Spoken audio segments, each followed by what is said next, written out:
Bonjour, bienvenue aujourd'hui pour ces vidéos de guidage de lecture.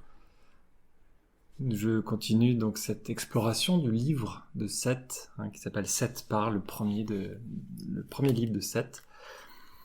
Chapitre par chapitre, page par page, ligne par ligne, avec des petits commentaires sur ce que j'en comprends.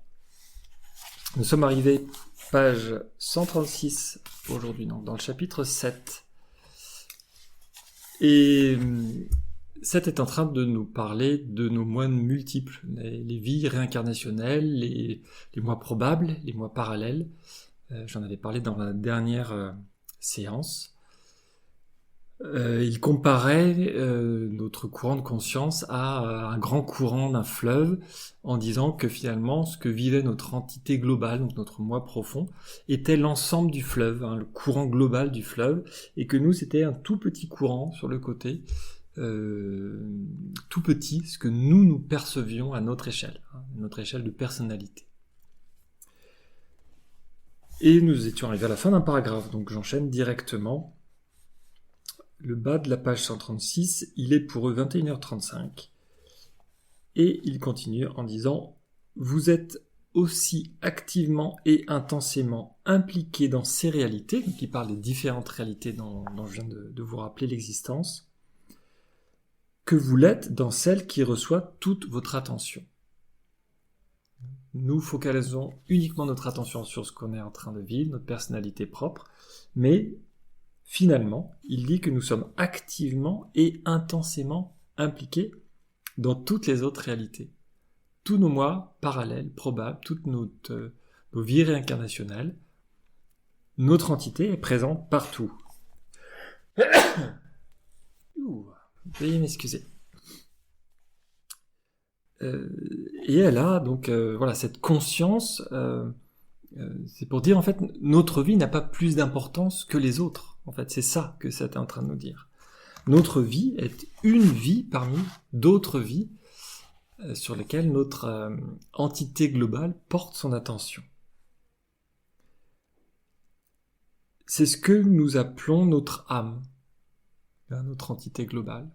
Seth appelle ça entité, mais c'est donc une réserve complète d'informations, de conscience, sur lequel nous pouvons nous connecter.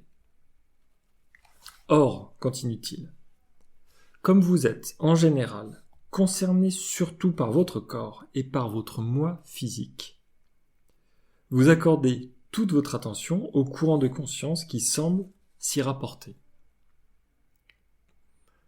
Donc là aussi, si vous nous rejoignez, peut-être ce sont des informations un petit peu nouvelles, mais si vous suivez ces guidages depuis quelque temps en tout cas, vous faites le lien avec ce qui a été dit précédemment, bien sûr. Seth nous disait, mais je crois même au tout début du livre, que on a l'impression d'être notre corps physique. C'est le point de départ. Et que même nous pensons que notre conscience vient de notre corps physique. C'est parce que nous avons un corps physique que nous avons un cerveau. C'est parce que nous avons un cerveau que nous avons cette capacité de réfléchir. Donc, on peut appeler ça la conscience. C'est une définition possible. Je dis pas que c'est la seule. Mais c'est globalement, quand on discute avec les gens, c'est quand même assez souvent la manière de réfléchir. Et Seth, dès le début du livre, nous disait vraiment l'inverse. Vous êtes d'abord une conscience et vous avez un, voire plusieurs, corps physiques. Donc là, il le redit à sa manière, tout simplement, dans cette phrase. Comme vous êtes en général concerné surtout par votre corps et votre moi physique, vous accordez toute votre attention au courant de conscience qui semble s'y rapporter. Toujours avec cette image du fleuve global avec ce courant global. Et il dit dans la phrase suivante, les autres courants de conscience sont pourtant connectés à d'autres formes de votre moi. Et là, je pense qu'il utilise le terme moi en tant que moi global, de moi profond. Hein, il met un petit M, c'est pas un M majuscule, mais j'ai l'impression qu'il parle quand même de les formes différentes de notre moi. Hein, voilà. Donc il dit, disons qu'il utilise le terme moi pour parler des différentes formes de notre moi. Hein, c'est en tout cas ce que j'ai l'impression. Et donc on est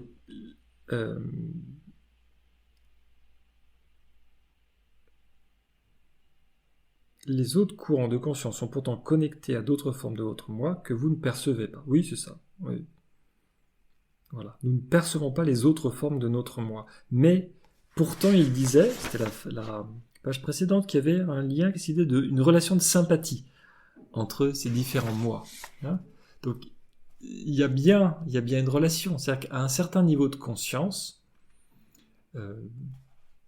peut-être, je sais pas, quand on arrive à rentrer dans un état de transe, quand on arrive à prendre conscience de ses rêves, peut-être dans des états comme ça, on peut sans doute se reconnecter aux différentes parties de nous-mêmes, donc à nos différents moi.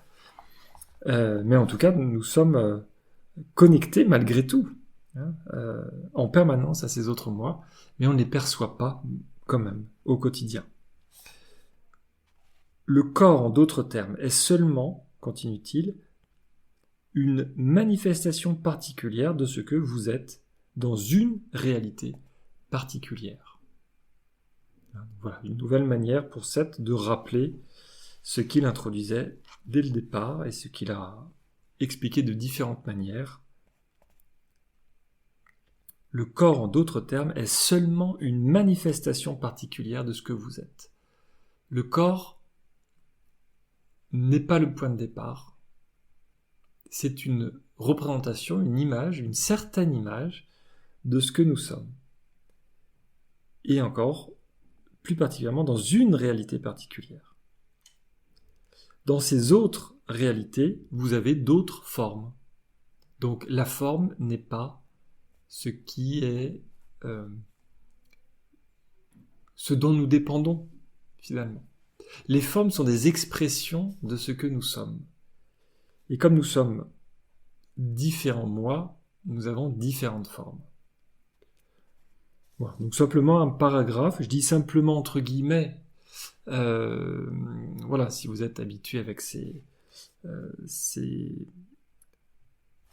concepts, ces théories expliquées par Seth et d'autres personnes, hein, expliquent également un peu les mêmes théories sous des formes plus ou moins proches. Si vous êtes habitué avec ces concepts-là, voilà, il n'y a pas grand-chose de nouveau, effectivement, dans ce paragraphe. Il le rappelait simplement une nouvelle fois. Donc on va passer au paragraphe suivant,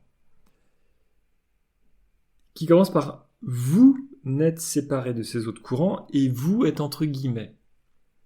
Pour nous faire comprendre que ce « vous » est un petit peu particulier. Enfin, il faudrait prendre le temps de mieux définir, finalement. Hein, qu'est-ce qu'on entend par « vous », puisque ce n'est pas le corps, en tout cas. Vous n'êtes séparés de ces autres courants de conscience en aucune manière essentielle. Dit autrement, si on renverse la phrase, vous êtes en permanence connectés à tous vos autres moi. Point virgule. C'est, dit-il, la façon dont vous concentrez votre attention qui vous en sépare. Donc, vous n'êtes séparés de ces autres courants de conscience en aucune manière essentielle, c'est la façon dont vous concentrez votre attention qui vous en sépare. Virgule, et, termine-t-il, et qui vous sépare de tous les événements auxquels ils sont liés. La notion d'événement, si vous vous rappelez la dernière séance, Seth nous disait que les événements, en fait, du passé ou du futur, nous y avons accès également. Hein. Les passés probables, les futurs probables, donc il y a plusieurs passés, il y a plusieurs futurs, et nous pouvons voir aussi bien dans le futur que dans le passé. C'est simplement une convention dans notre réalité physique, terrestre, que le passé apparaît sous forme de mémoire et que le futur nous est inconnu. Mais notre moi, et donc si on enlève les règles du jeu terrestre, si on les transforme, nous avons accès à tous les événements. Et donc c'est ça, là, il nous dit, c'est la façon dont vous vous concentrez qui vous sépare de tous les événements auxquels vous êtes pourtant liés et auxquels vos autres moi sont liés. Donc les autres moi, là je parle du temps, le passé, le futur, mais c'est aussi les autres moi réincarnationnels, donc d'autres réalités. C'est pour ça que la notion d'entité multidimensionnelle, je le répète régulièrement, mais c'est vraiment beaucoup plus complexe que ce qu'on peut imaginer au départ. Ça contient donc au moins, je ne sais même pas si j'ai vraiment encore tout listé, ça contient au moins les différentes vies que nous avons à différentes périodes historiques, avec éventuellement plusieurs vies à la même période, et plusieurs périodes où nous n'avons pas de vie, nous n'expérimentons pas forcément toutes les périodes. Mais dans chacune de nos vies, il y a les vies parallèles et les vies probables. Donc les moi, ce que les expérimentent nos moi probables et nos moi parallèles, ce que j'avais expliqué à la dernière séance. C'est au moins tout ça. Et peut-être qu'il y en a d'autres. Donc c'est vraiment extrêmement important. Et donc, essayez de garder en tête en permanence, j'ai vraiment encore du mal moi-même, je suis oublié de me le redire de temps en temps, que notre entité, donc là il parle de notre courant de conscience, c'est ça, voilà, notre courant de conscience global est connecté à tout ce que je viens d'évoquer, en permanence, parce que tout ça se passe en même temps. Voilà. Et c'est vraiment ça que, quand on essaie de le comprendre, même ça paraît un peu vertigineux, d'essayer de comprendre ce que ça veut dire, puisque nous avons sans doute des milliers de vies, déjà, réincarnationnelles, que dans chacune de ces vies, il y a des bifurcations parallèles, donc des moi parallèles, donc ça remultiplie par je ne sais pas combien, et que chaque jour, chaque moment, dès qu'on prend une décision, il y a des moi probables en plus. Donc chacun de ces embranchements a ces multiples possibilités. Et nous expérimentons tout. Le fait que nous, en tant que personnalité, nous prenions certains choix, déjà, ça veut juste dire que nous sommes un moi parmi d'autres et que donc tous les autres l'expérimentent et que eux-mêmes sont persuadés aussi d'être la seule réalité qui existe, bien entendu. Mais voilà, j'insiste pas parce que j'en ai déjà parlé la dernière fois. Mais ça veut dire aussi que ce que nous expérimentons,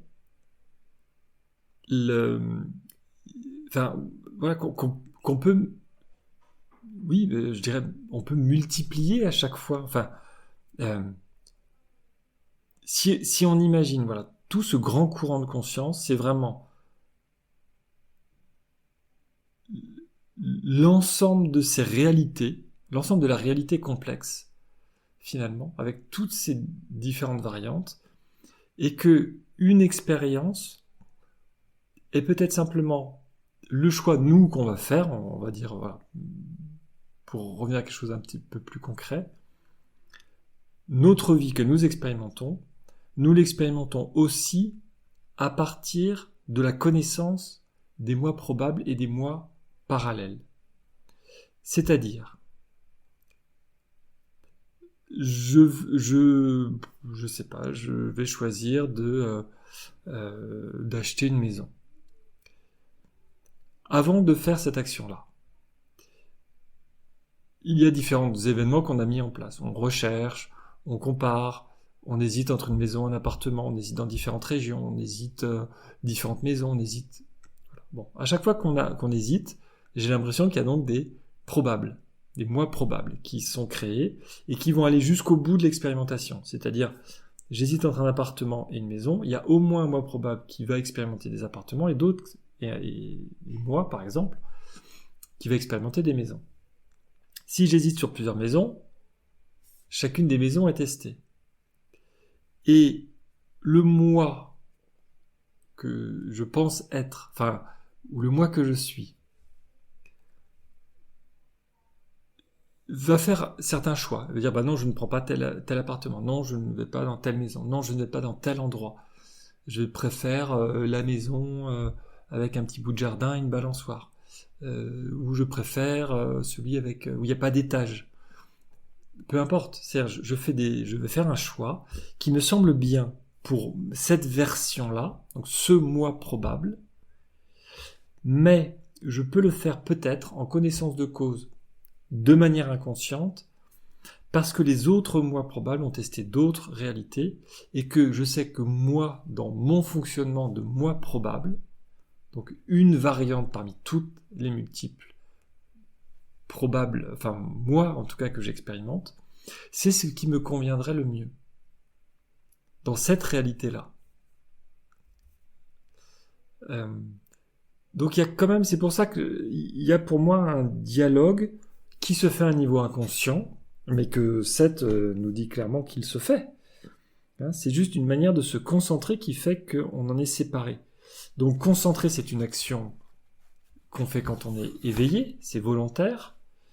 Donc pendant la nuit, pour moi, nettement, et puis il l'avait dit, je crois aussi quelques pages avant, nous avons accès à ces informations des autres moi parallèles et probables.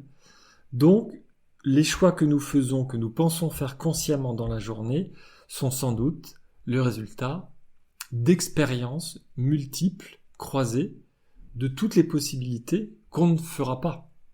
Tous les choix qu'on ne fait pas. Et nous, on va faire un autre choix, mais parce qu'on a également testé les autres, et on considère, nous, dans cette variante-là, que c'est le meilleur choix. Voilà, je ne sais pas si je me suis bien fait comprendre, mais en tout cas, c'était pour illustrer le fait que il y a bien des échanges d'informations, et que nous, qui pensons être le seul moi probable de notre entité, nous faisons des choix éclairés, malgré tout, avec les expérimentations des autres moi. Voilà, pour reprendre... Oui, voilà, ça reprend en tout cas la phrase à peu près, enfin en tout cas cette notion d'événement, on se concentre. Et voilà, que c'est cette manière de se concentrer qui nous sépare de tous les événements auxquels les autres moi sont liés.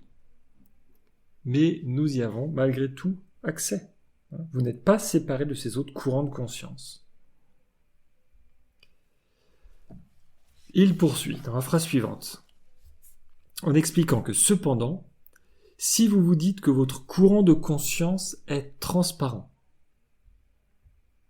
vous pouvez apprendre à voir à travers lui ce qui repose en dessous. C'est souvent étonnant la manière dont Seth a de présenter les choses, parce que lui, il parle de choses qui lui semblent évidentes, et qu'il suffirait visiblement de se dire, quelque part, je retraduis, j'ai accès à toutes les informations de mes autres moi. Lui, il dit le courant de conscience est transparent. Ça permet de voir à travers lui et de voir ce qu'il y a en dessous.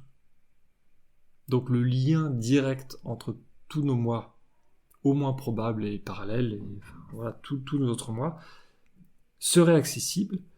Il dit, si vous vous dites simplement que votre courant de conscience est transparent, il suffit de s'auto-suggérer, c'est-à-dire de changer nos croyances, tout simplement. Habituellement, on se dit, nous disons, je me disais bien qu'il y avait un bug, actuellement, nous disons cette réalité n'existe que dans ce que j'en perçois, et donc je me limite à ça, alors que Seth nous propose simplement de se dire j'ai accès à la conscience d'autres moi. Et ça fonctionne. Vous pouvez apprendre à voir à travers lui ce qui repose en dessous sur d'autres lits de réalité. C'est joli là, il fait une image par rapport à la rivière. Donc la rivière, le courant de conscience est transparent et j'arrive à voir le lit d'autres réalités. Vous pouvez aussi apprendre à vous élever au-dessus de votre courant actuel et en percevoir d'autres qui courent en parallèle. Donc là, je pense qu'il redéfinit à sa manière les moi probables et les moi parallèles. Donc il donne deux définitions. Il y a quelque chose où il dit, vous pouvez imaginer que le courant en dessous de vous est transparent et qu'on voit ce qu'il y a en dessous, d'autres lits de réalité. Mais vous pouvez apprendre à vous élever et donc à percevoir d'autres courants parallèles qui seraient au-dessus de nous, comme si on regardait que vers le bas. Mais il y a ce mouvement de caméra qui fait qu'on peut voir donc d'autres éléments au-dessus. Donc là, je ne sais pas exactement à quoi il fait allusion. Peut-être à nos moi réincarnationnels, c'est-à-dire qu'en s'élevant, en se disant en tout cas qu'on a cette capacité, on peut percevoir nos vies réincarnationnelles, donc qui sont plus éloignées, je dirais, que nos vies parallèles et probables. Parce que les vies probables, c'est ce qui se passe un peu tous les jours dans notre vie courante. C'est les petits changements de vie quotidiens, les petits choix en tout cas qu'on fait, donc quand on prend une décision, voilà, ça crée des petites réalités probables. Parallèles. Excusez-moi si je me suis trompé. Ça, c'est bien des vies parallèles. Les vies probables, c'est quand on fait des changements de vie plus grands. Donc là, on commence à s'éloigner un petit peu. Et là, si on s'éloigne encore, oui, moi, c'est peut-être ça, voilà, sans certitude, mais ça vous donne en tout cas un point de vue sur cette phrase de Seth, que si on s'élève, on voit en tout cas plus large. Vous pouvez aussi apprendre à vous élever au-dessus de votre courant actuel et en percevoir d'autres qui courent en parallèle. Donc c'est vrai que c'est amusant parce que là il dit oui, la notion de parallèle pour lui ce serait plus près, plus éloigné parce qu'il a besoin de faire un point de vue un peu plus élevé. Bon, je vais continuer. Je pense pas que ce soit très important. Faut juste comprendre en tout cas que Seth nous dit qu'on regarde plutôt en dessous dans son image, qu'il y a des choses en dessous, il y a des choses plus haut. En tout cas, il y a différents degrés, mais que selon lui, en tout cas, c'est la même chose de toute manière. Ça revient même, on a accès à toutes ces informations-là. Donc on peut prendre la question d'un côté ou de l'autre, ça revient au même. Et il dit justement dans la phrase suivante que le fait est que vous n'êtes limité au moi que vous connaissez que si vous pensez l'être. Voilà, donc là c'est vraiment très très clair. Nous nous limitons nous-mêmes finalement à ce que nous pouvons percevoir. C'est vraiment bluffant chaque fois quand j'entends ces notions-là. Mais voilà, donc nous nous limitons en permanence à ce dont nous sommes persuadés. Ce que j'avais appelé les croyances limitantes dans la séance précédente. Et donc, voilà, le fait est que vous n'êtes limité au moi que vous connaissez que si vous pensez que ce moi-là est votre identité complète. Donc, j'en profite pour redire, Seth répète souvent beaucoup de fois les mêmes choses, donc je fais un peu pareil. Il y a déjà une compréhension intellectuelle à avoir. Donc là, il nous dit que si vous pensez que la personnalité que vous êtes, le personnage que vous incarnez, le rôle que vous jouez pour le moment, cette vie réincarnationnelle-là, là c'est un petit peu des synonymes que je viens de donner. Si vous pensez n'être que ça, vous n'aurez pas d'éléments qui vont contredire. Si intellectuellement vous êtes à la recherche d'une réalité plus large, si vous êtes persuadé que vous n'êtes pas seulement qui vous êtes derrière cet écran, alors seulement, c'est en tout cas comme ça que je comprendrai la phrase de Seth, il y a la possibilité d'avoir des informations, de percevoir différemment, de percevoir plus large. C'est pas le champ des perceptions des 5 sens classiques, c'est d'autres types d'informations auxquelles on ne prête pas forcément attention. Seth nous en parle souvent, c'est les rêves, c'est les intuitions, c'est des choses comme ça. Mais ce sont des réalités tout aussi palpables, importantes, concrètes pour notre entité. puisque ce que nous vivons dans la réalité physique n'est qu'une petite partie de ce que nous vivons globalement. Voilà. Donc juste quelques éléments, voilà, c'était pour remettre un petit peu le contexte autour de la phrase que je viens de lire. Et puis on arrive à la fin d'un paragraphe. Dans le suivant, il nous dit que « Or, vous vous connectez souvent à ces autres courants de conscience. » Connecter est souligné. Je redis peut-être, dans la version française, le mot est en gras, mais dans la version anglaise, le mot est souligné. Vous vous connectez souvent à ces autres courants de conscience sans vous en rendre compte. Là, Seth dit vraiment une phrase sûre de lui, une vérité pour lui. Il est certain que souvent, vous êtes connecté à la conscience de vos autres moi. Le souci, c'est que si on ne fait pas d'exercice particulier, si on n'a pas de recherche particulière, on ne s'en rend jamais compte. Parce que si on s'en rend compte, le cerveau va automatiquement donner plein d'arguments physiques pour dire que l'information qu'on reçoit ne correspond à rien, que c'était qu'un rêve, qu'une hallucination, etc. Donc, on s'autosuggère que nous n'avons accès à rien, de plus que nos 5 sens habituels. Vous vous connectez souvent à ces autres courants de conscience sans vous en rendre compte, car, encore une fois, ils font partie de cette même rivière qui est votre identité. Nous sommes avant tout notre identité globale qui vient juste expérimenter une petite fraction de ces multiples expériences. J'avoue que pour moi c'est pas évident le fait que nous sommes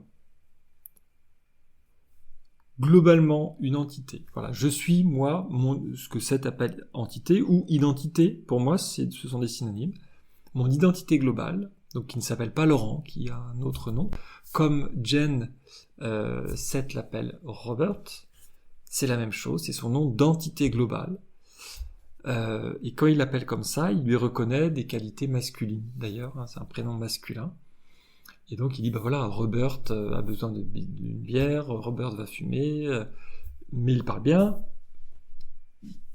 de Jen, enfin de l'entité de Jen en tout cas. Ce que c'est en train de dire là dans la phrase, c'est que comme nous sommes une partie de notre entité globale, nous avons accès aux informations de toute l'entité globale. Et ça, intellectuellement, peut-être que je réfléchis trop, mais en tout cas, j'arrive pas encore à comprendre cette réflexion-là, à comprendre cet argument-là. Pour moi, ce n'est pas un vrai argument. Une partie d'un tout n'a pas forcément accès aux informations d'un tout. Exemple, vous prenez une classe. C'est un groupe humain. Des groupes humains, il y en a plein, à plein d'échelles, une association, des familles, un village, peu importe. On va prendre une classe. Si on dit que la classe forme un tout, c'est un groupe d'élèves, ils forment un tout. De même, alors c'est mon image à moi qui est peut-être biaisée, c'est pour ça, mais de même que l'entité formerait une sorte de groupe. Parce que, voilà, ça pose juste une question derrière. C'est à ça que je voudrais arriver. Bon. Une entité forme un groupe de personnalités. Une classe forme un groupe d'élèves. Ce n'est pas parce qu'un élève a une information que l'ensemble des autres élèves a l'information. Ou en tout cas, pas spontanément. C'est-à-dire qu'il faut qu'il y ait une transmission d'informations. Donc déjà, il faut au moins qu'il y ait une question de la part d'un autre élève, qui est une volonté d'en savoir plus, qui est clairement la question de poser, que la personne qui ait l'information comprenne qu'elle a l'information, qu'elle doit la dire, et qu'elles la transmettent de manière intelligible. Et du coup, toutes les autres élèves, dans mon exemple, qui veulent avoir l'information, peuvent l'avoir. Donc à ce moment-là, on peut dire petit à petit, s'il y a un bon échange, l'information qu'a n'importe quel autre élève peut être transmise. Et donc effectivement, peut-être qu'on peut se dire dans ce cas-là que tous les élèves peuvent avoir les informations, mais c'est un potentiel, c'est une probabilité. Enfin non, c'est pas une probabilité, c'est un potentiel. C'est après que tous les élèves aient dit tout ce qu'ils connaissaient, tout ce qu'ils savaient, et que les autres l'aient retenu. À ce moment-là, on peut dire que tout le monde a la même information. Bon. Je ne sais pas si vous voyez exactement où je veux en venir, mais l'idée, c'est de se dire que, à l'échelle d'une entité globale, c'est pas exactement le même fonctionnement, parce que chaque personnalité, c'est pas comment dire, c'est pas un bout indépendant, si, pourtant, en partie c'est indépendant, mais c'était créé par l'entité pour expérimenter quelque chose. Là où je voulais en venir, et c'est ma question principale, auquel aujourd'hui j'ai pas de réponse, c'est que quand la personnalité est créée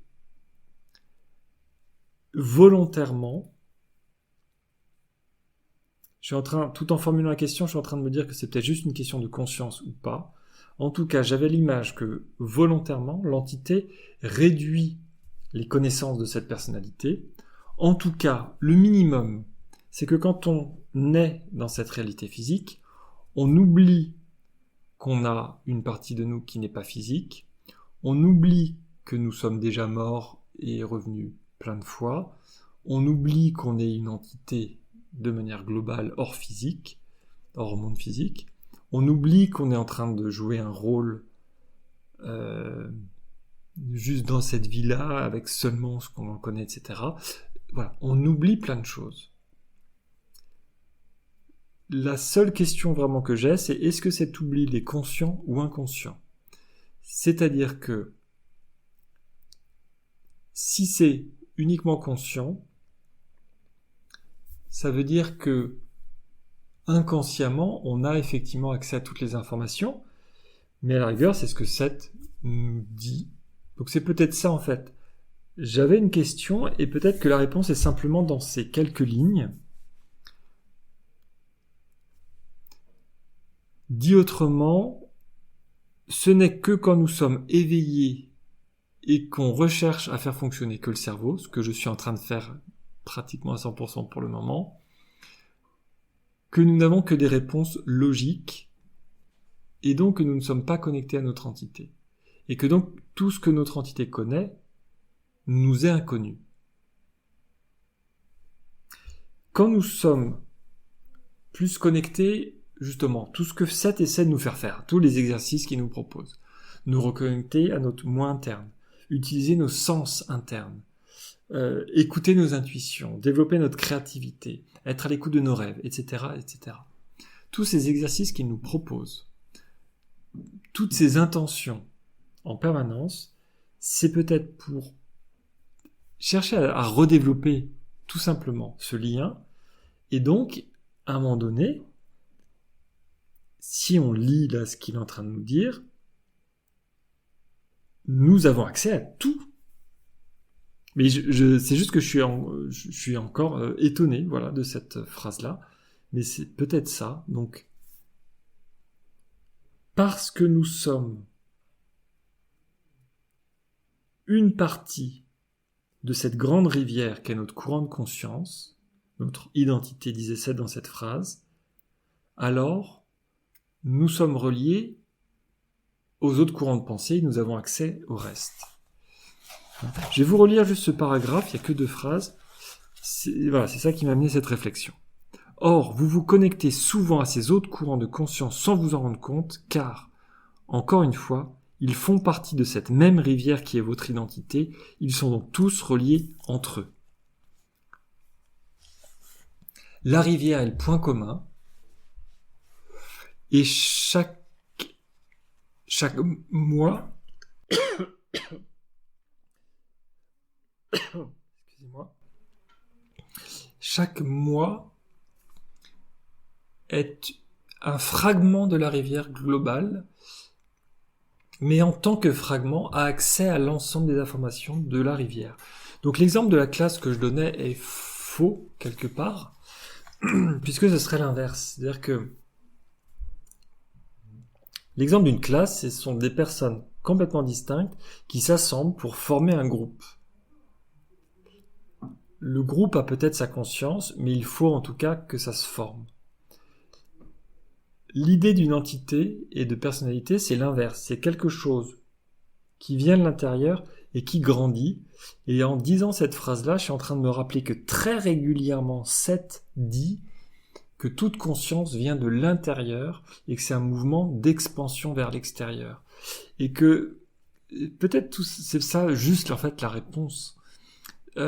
C'est que la grande différence entre une classe et une entité, dans l'exemple que je donnais, c'est que notre identité, effectivement, grandit et donc elle va pas rajouter des élèves qui viendraient de l'extérieur pour les agglomérer à quelque chose qui s'appellerait une classe, mais c'est que l'identité grandit en créant à partir d'elle, donc ça grandit effectivement à partir de l'intérieur, elle crée des nouvelles personnalités, mais qui sont bien des prolongements, des émanations, des bouts d'elle-même.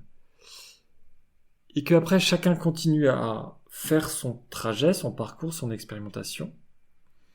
J'avais expliqué à travers mon schéma de format de pyramide, il y a quelques séances, que au bout d'un moment, chaque personnalité peut, c'est pas obligatoire, mais c'est une possibilité, devenir une entité qui va elle-même créer des personnalités, donc qui vont s'étendre, mais qui sont toujours liées à l'entité de départ. Et que du coup, cette entité, c'est ça, en fait, elle grandit en permanence. Donc, c'est ce courant de conscience dont Seth est en train de nous parler, et qu'en remontant, ou en tout cas en restant connecté à notre entité, nous aurions bien effectivement complètement accès à ce que vivent les autres, puisque tout est centré quelque part, regroupé, centré dans la boîte noire globale de notre entité. D'où l'intérêt que je me pose des questions en direct, puisque ça peut amener des réponses éventuellement en direct également. Voilà, j'espère avoir été clair dans la question que je me suis posée, la réponse que je pense avoir eue, oui, qui me semble se tenir en tout cas. Voilà, juste en quelques phrases, juste de se dire que comme nous sommes issus de notre grande conscience, de notre grand moi, de notre entité, qui ne fait que grandir, eh bien nous sommes cette émanation de cette entité et nous, effectivement, avons à l'intérieur de nous, de manière inconsciente, l'ensemble des informations de notre entité. Ça se tient. En tout cas, pour moi, ce soir, ça fait plutôt sens.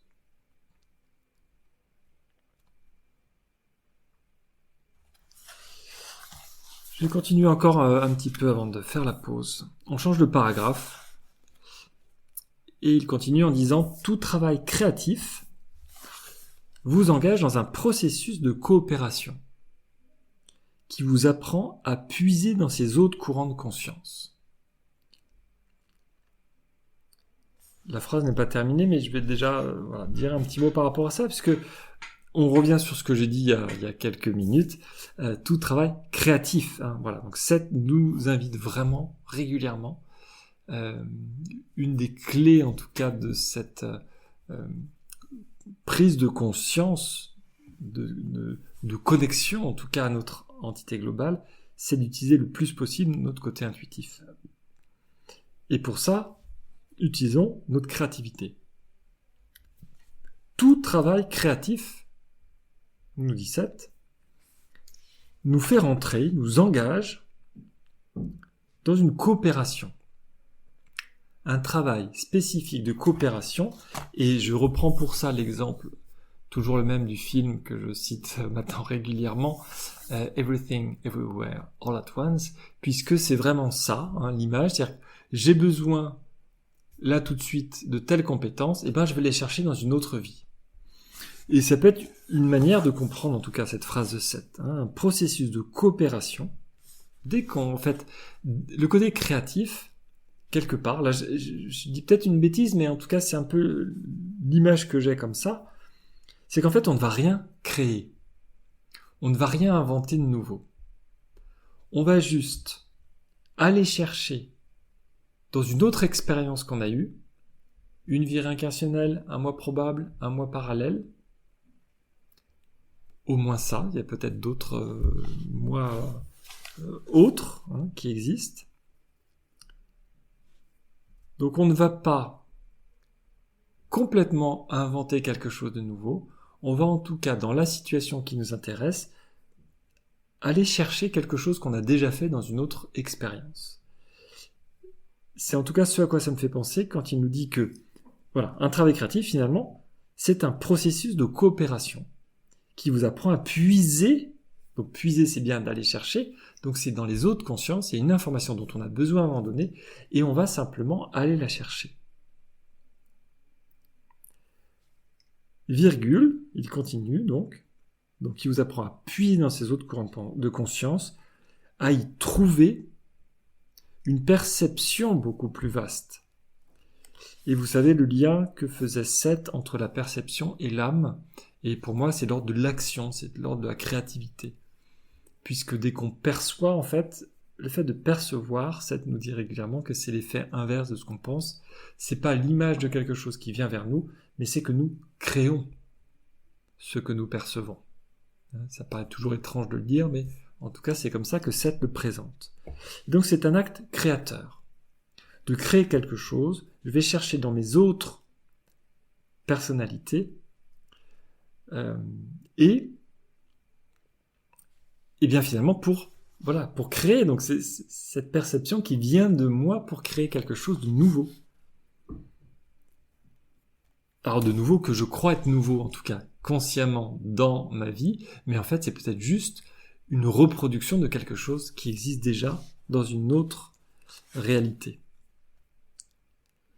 Donc, cette phrase, elle dit donc à y trouver une perception beaucoup plus vaste que celle du courant de conscience étroit que vous connaissez d'ordinaire. La création, c'est d'aller chercher dans d'autres parties de notre grand courant de conscience, dit autrement. C'est d'aller piocher dans la boîte noire globale de notre mémoire commune. C'est d'aller rechercher les expériences que l'on fait en permanence dans d'autres réalités. Voilà. Ça, ce serait en tout cas une définition que nous donne Seth aujourd'hui sur le travail créatif, ou en tout cas la manière qu'on a de créer. Donc plus on cherche à créer, plus on fait de liens finalement avec nos autres réalités, nos autres moi. Donc peut-être que plus on apprend à faire ces liens, et peut-être au bout d'un moment on arrive à avoir une conscience de ces autres liens et à comprendre que justement nous ne créons rien, nous allons simplement chercher, donc c'est un échange permanent. Là, je vais peut-être faire une petite pause maintenant et je terminerai le paragraphe dans la deuxième partie de cette vidéo. Merci pour votre écoute. À très bientôt.